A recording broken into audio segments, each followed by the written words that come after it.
Good morning বন্ধুরা, রান্নার রহস্যে জানাই সকলকে স্বাগত।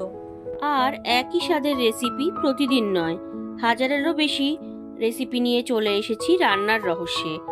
আজকে আপনাদের সাথে শেয়ার করে নিচ্ছি সাউথ ইন্ডিয়ান স্টাইলের দই বড়া। তো এখানে দই বড়া কীভাবে রেডি করা হয় সেটাই আজকে আমার মনে হলো আপনাদের সাথে একটু শেয়ার করে নিই। তো চলুন এবার ঝটপট রেসিপিটা দেখে নেওয়া যাক। তো রেসিপিটা রেডি করার জন্য এখানে 1.5 কাপ বিউলির ডাল আমি ভিজিয়ে দিয়েছিলাম ওভারনাইট। আর দেখুন খুব ভালো করে পরিষ্কার করে ধুয়েও রেখেছি। তার পাশাপাশি আমি এখানে নিয়েছি দইটাকে ফেটিয়ে রেখেছি খুব ভালো করে। এখানে চিনি নিয়েছি, তেঁতুলের চাটনি, এর রেসিপি আমি পরে আপনাদের সাথে শেয়ার করে দেবো। আর তার পাশাপাশি নিয়েছি এখানে নারকেল, চেরি আর নিয়েছি ঝুরি ভাজা। তো সবার প্রথমে ভিজিয়ে রাখা বিউলির ডালটাকে আমি পেস্ট করে নিচ্ছি। ডালটাকে আমি গ্রাইন্ডারে নিয়ে নিয়েছি, এবার একটা ফাইন পেস্ট রেডি করে নেব। তো আপনারা দেখুন আমি কিন্তু পেস্ট একদম রেডি করে নিয়েছি। এইবার আমি আর একটা কাজ রেডি করে নেব। তার জন্য যে নারকেল কুচানোটা নিয়েছিলাম সেটা একটা হামালদিস্তা দিয়ে একটু থেতো করে নেব। অর্থাৎ এখানে আমি গোটা গোটা নারকেল কিন্তু দেব না, জাস্ট একটুখানি থেতো করে নিচ্ছি। দেখুন এইভাবে একটু থেতো করে নিচ্ছি। আর সাউথ ইন্ডিয়ায় কিন্তু ঠিক এইভাবে, অর্থাৎ কর্ণাটকায় কিন্তু এইভাবে দই বড়া রেডি করা হয়, আর যেটা খেতে জাস্ট অসাধারণ হয়।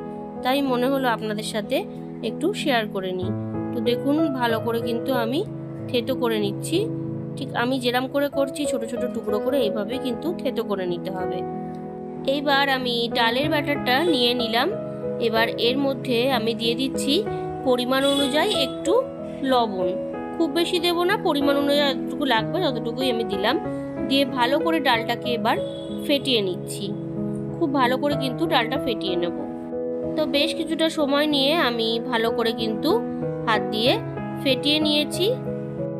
ডালের ব্যাটারটাকে খুব ভালো করে ফেটিয়ে নেওয়ার পরে থেতো করে রাখা নারকেলটা আমি দিয়ে দিলাম। আর এখানে কিন্তু আমি আমার আন্দাজ অনুযায়ী নারকেল নিয়েছি, আপনার নারকেলের পরিমাণটা কম বেশি করতেই পারেন।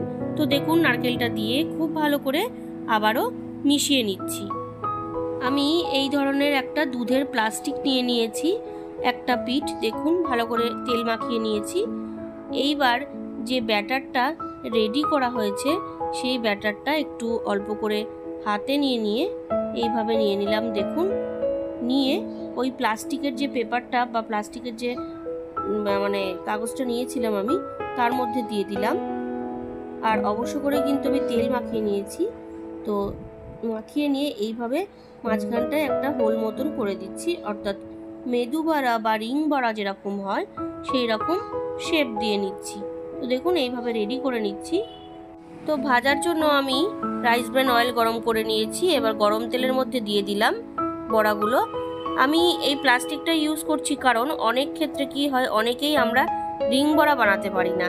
তো এইভাবে করলে কিন্তু হাতে এতটুকু তেলও লাগবে না, আর খুব সুন্দরভাবে কিন্তু রিং বড়া রেডি হয়ে যাবে। তো দেখুন খুব ভালো করে আমি ভেজে নিচ্ছি। আর কত সুন্দর ফুলেছে দেখুন। এই রিং বড়া কিন্তু এমনি এমনি খেতেও খুবই ভালো লাগে। তো দেখুন বন্ধুরা কত সুন্দর কালার চলে এসেছে। আর আমি কিন্তু এর থেকে বেশি ডিপ কালার করব না। এবার এটা তুলে নিচ্ছি। তো ঠিক সেম প্রসেসে বাকি বড়াগুলোও আমি ভেজে নিচ্ছি। আর বন্ধুরা আমার চ্যানেলে কিন্তু এই মেদু বড়া বা রিং বড়ার রেসিপি আগেই দেওয়া রয়েছে, আপনারা আমার চ্যানেল পেজ ভিজিট করলেই কিন্তু সেখান থেকে দেখে নিতে পারবেন। তো দেখুন এই বড়াটাও আমি ভেজে নিলাম। তো এই সেম প্রসেসে আমি বাকি বড়াগুলোও কিন্তু ভেজে নিচ্ছি। আমি বারবার বলছি আপনারা পারলে হাত দিয়েও নর্মালিভাবে করতে পারেন, আর যদি আপনাদের অসুবিধা হয় তাহলে কিন্তু এইভাবে আপনারা অনায়াসেই করে নিতে পারেন। তো দেখুন বড়াগুলো ভেজে তুলে নিলাম। এবার একটা পাত্রে আমি 2 কাপ জল গরম করে নিয়েছি, তার মধ্যে দিয়ে দিলাম 1/2 কাপের পরিমাণের একটু চিনিটাকে ভালো করে মেল্ট করে নিচ্ছি। তো চিনিটা খুব ভালো করে মেল্ট করে নিয়েছি দেখুন। এবার গ্যাসটাকে অফ করে দিয়ে একটা স্টেনার আমি এরমভাবে বসিয়ে দিলাম, দিয়ে বড়াগুলোকে আমি দিয়ে দিচ্ছি। তো বড়াগুলোকে 1-2 মিনিট এইভাবে রাখার পরে দেখুন বড়াগুলোর মধ্যে কিন্তু চিনির রসটা ঢুকে গেছে। এইবার যে 1 কাপ পরিমাণে দই আমি ফেটিয়ে রেখেছিলাম তার মধ্যে দিয়ে দিচ্ছি ওই 1 টেবিল স্পুনের কাছাকাছি একটু গুঁড়ো চিনি বা পাউডার সুগার দিয়ে খুব ভালো করে আমি মিশিয়ে নিচ্ছি। দেখুন খুব ভালো করে কিন্তু মিশিয়ে নিয়েছি, দইতে কিন্তু কোনো লাম্প নেই।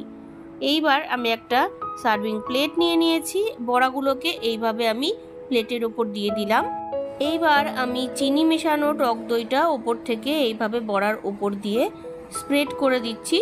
খুব বেশি কিন্তু আমি এখানে দেব না, যতটা পরিমাণ লাগবে ততটুকুই কিন্তু আমি এখানে দইটা দেব। আর এখানে কিন্তু আমি টক দই ইউজ করেছি চিনি মিশিয়ে। তো দেখুন দইটা কিন্তু দিয়ে দিয়েছি। এবার ওপর থেকে একটু বিট লবণ দিয়ে দিচ্ছি, বিট লবণটা অবশ্য করে দিতে হবে। দিয়ে দিচ্ছি Kashmiri red chilli powder, just ওপর থেকে একটুখানি ছড়িয়ে দিচ্ছি এইভাবে, তাতে কি হবে একটু কালারফুল লাগবে আর একটু খেতেও ভালো লাগে। তো কাশ্মীরি রেড চিলি পাউডার দিয়ে নিয়েছি খুব ভালো করে, দেখুন। এবার আমি ওপর থেকে তেঁতুলের চাটনি দিয়ে দিচ্ছি। এই রেসিপি কিন্তু আগে শেয়ার করা আছে ফুচকার রেসিপির মধ্যে, আমি আলাদা করে আপনাদের সাথে পরে আবারও শেয়ার করে দেব। তো চাটনিটা দিয়ে দেওয়ার পাশাপাশি দিয়ে দিচ্ছি ওপর থেকে ঝুরি ভাজা, সামান্য একটু এইভাবে দিয়ে দিলাম, দেখুন কত সুন্দর লাগছে দেখতে।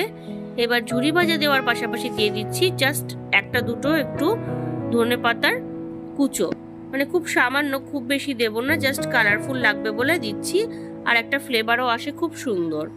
তো ধনে পাতা দেওয়া কমপ্লিট হয়ে গেছে। এবার ভেজে রাখা বাদাম আমি দিয়ে দিচ্ছি, বাদামটা এইভাবে স্প্রেড করে দিলাম। আর এবার সবশেষে মাঝখানে একটা করে চেরি এইভাবে বসিয়ে দিলাম। তো বন্ধুরা রেসিপি কিন্তু আমার ডান। আজকের রেসিপি সাউথ ইন্ডিয়ান স্টাইল দই বড়া আমার একদম রেডি। ভালো লাগলে বাড়িতে অবশ্যই ট্রাই করবেন ও টেস্টের আনন্দ নেবেন। তার পাশাপাশি লাইক শেয়ার কমেন্ট করতে ভুলবেন না। আর নতুন বন্ধুরা যারা এখনো পর্যন্ত আমার চ্যানেলটিকে সাবস্ক্রাইব করেননি, তারা আরও ভালো ও নতুনত্ব রেসিপির জন্য রান্নার রহস্যকে অবশ্যই সাবস্ক্রাইব করবেন। ধন্যবাদ।